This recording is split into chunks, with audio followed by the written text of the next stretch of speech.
part of that one big family called gamers. We love to play games, but on the other side of the spectrum are the evil corporations that only want our hard-earned cash.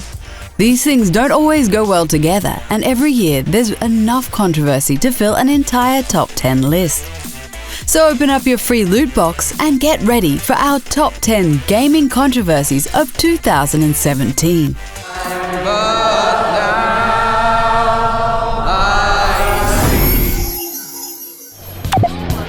Take him down, Joker!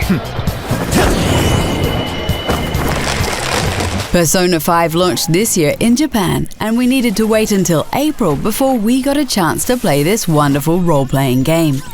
This PS4 exclusive was immediately loved by many, and publisher Atlus sure didn't want the game to be spoiled by anyone. They issued lots of rules in regards to streaming and making video content about the game. The penalties ranged from Content ID claims to entire channel suspensions on YouTube. Suspect confirmed. Cuff it.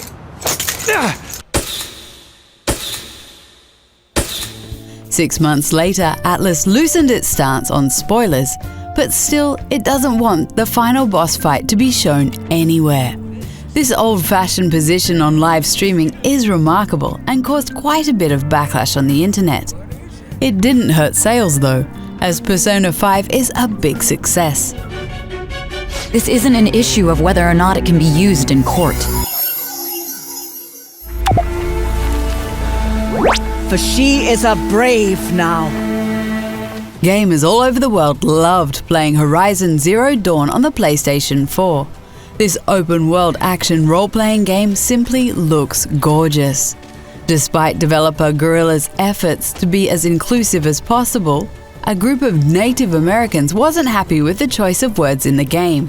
Words like savage and brave can be considered offensive in the Native American community.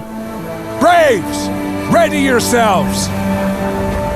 Guerrilla Games responded by saying it was never their intention to offend anyone, and that was that. After that small controversy, everybody still loved the game, and it turned out to be one of the greatest PlayStation 4 exclusives of the year.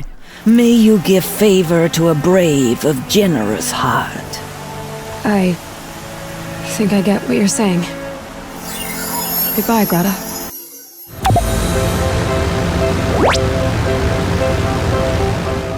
Rockstar Games has sold an amazing 85 million copies of Grand Theft Auto 5, and that number is still growing. During the summer of 2017, the company suddenly banned the use of all mods in the game. This was obviously aimed at GTA Online, but also covered the single-player portion of the game. The community was outraged and slammed Rockstar Games and Take-Two Interactive by giving negative reviews on Steam. The Open4 mod creators got a cease and desist order because the mod would enable malicious software to mess with GTA Online. 10 days later, they were back in business, but the Liberty City mod still got banned because of copyright infringement.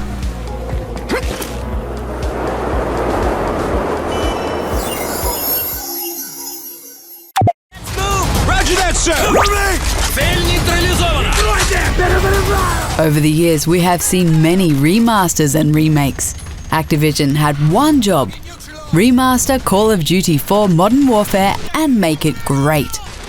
It was released in 2016 as part of the Call of Duty Infinite Warfare Legacy Edition and got a standalone release this last summer. And boy, did they get things wrong. You had to pay for DLC maps, and they added more microtransactions on top of that.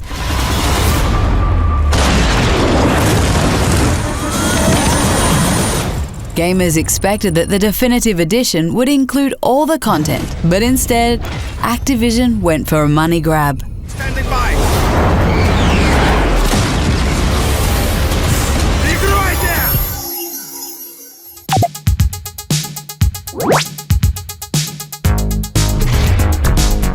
Around the end of 2016, Nintendo launched a surprising piece of hardware known as the NES Mini.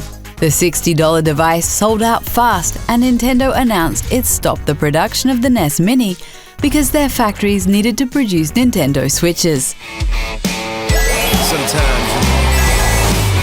Everyone was wondering why Nintendo would stop the production of hardware that makes them money.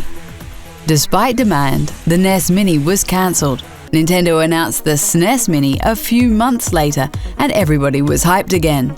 Nintendo surprised everybody again when they announced they were taking the NES Mini back into production for re-release in the summer of 2018. Now, that's just not a good way to treat your consumers.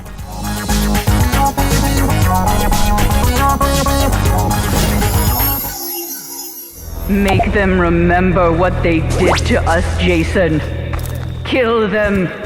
It's nothing new that game developers receive death threats from gamers. This happened to the developers of Football Manager and No Man's Sky last year. Most recently, a couple of Star Wars developers supposedly received death threats, but this turned out to be a hoax. However, the developers of Overwatch and Friday the 13th have received actual death threats this year.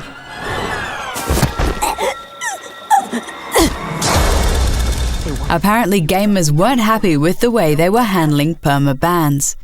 It's a dangerous trend that needs to stop.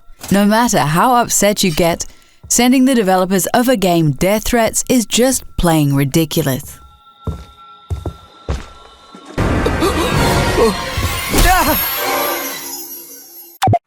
Hey Insiders, have an update for you on the monetization icons in Creator Studio. As you may recall, in August we introduced those yellow and green icons. We are, for a big part, dependent on YouTube and got hit hard by the adpocalypse that happened March this year.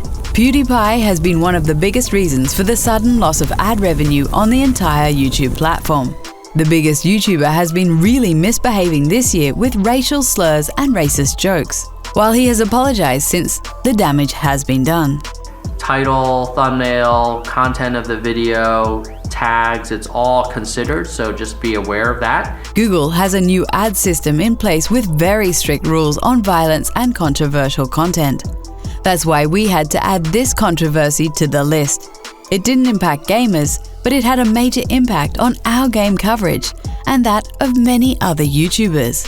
So we'll keep you updated as we continue to make improvements, and appreciate your patience. Keep it real.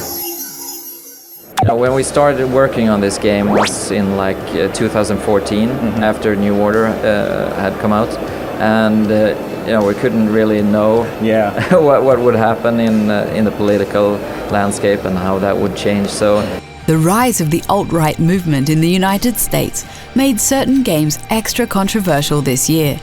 Far Cry 5 and Wolfenstein 2: The New Colossus have been brought up a lot in relationship with right-wing views. Far Cry 5 is all about a group of Christian Americans that are basically extremists with guns. And then there's the Nazi killing simulator Wolfenstein 2.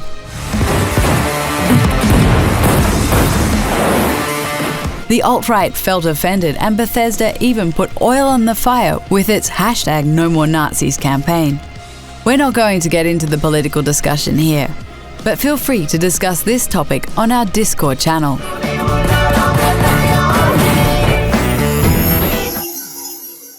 Don't worry, I majored in glad-handing during Pathfinder training. This year, Electronic Arts has been begging for the Worst Company of the Year award on multiple occasions. Mass Effect Andromeda simply was an unfinished product.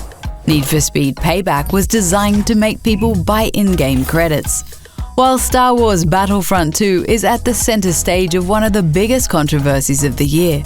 No matter whether you're talking about loot box gambling or pay to win, you could find it all in the latest shooter from EA. These are concepts that cannot be allowed to persist. Star Wars Battlefront 2 is already hated on so much, even though DICE has been listening and removed the game's pay-to-win features after all the drama. But they didn't do it until everything surrounding the game became a huge controversy. You'll never get back!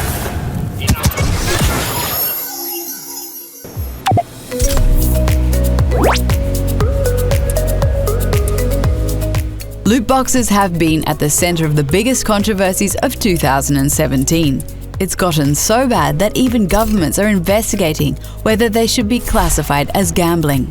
Overwatch has been using loot boxes very successfully, and now most other big games have them too. The problem is that a lot of these games are designed to make gamers spend money on loot boxes.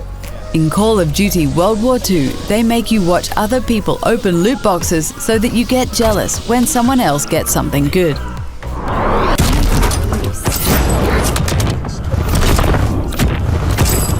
Shadow of War lets you buy loot boxes filled with gear that's not just cosmetic.